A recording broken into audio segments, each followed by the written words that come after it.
Wednesday morning. இன்றைக்கி school ஆஃப்டர்நூனுக்கு மேலே தான். அதனால் பசங்களுக்கு பிடிச்ச மாதிரியான பிரேக்ஃபாஸ்ட் தான் செஞ்சுக்கிட்டு இருந்தேன். பாப்பாவுக்கு இந்த கேரட் மினி தோசை ரொம்ப பிடிக்கும். தம்பிக்கு வந்து சில்லி இட்லி 3 இட்லி மட்டும் மீதி இருந்தது நைட்டு ஊற்றுனது. அதனால் அதையும் வச்சு சில்லி இட்லி பண்ணலான்னு பார்த்தேன். 3 இட்லின்றனால குவான்டிட்டி கம்மியாக இருந்ததில் அவனுக்கும் கொஞ்சம் குட்டி கேரட் தோசை போட்டு அதையும் மிக்ஸ் பண்ணி கொடுத்துட்டேன். டேஸ்ட் ரொம்ப நல்லாயிருக்கும். ரெசிபி வேணுன்றவங்க கமெண்ட் பண்ணுங்கள். கண்டிப்பாக செய்யும்போது ரெசிபி ஷேர் பண்ணுறேன்.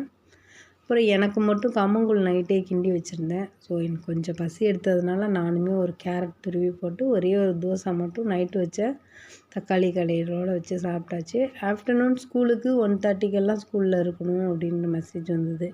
ஸோ குயிக்காகவே பரபரப்பாக சமைக்க ஆரம்பித்தேன். இன்றைக்கி ரெசிபி வந்து வாழைப்பூ பொரியல், அது இல்லாமல் பாலக்கீரை கடையில் தான் செஞ்சுருந்தேன்.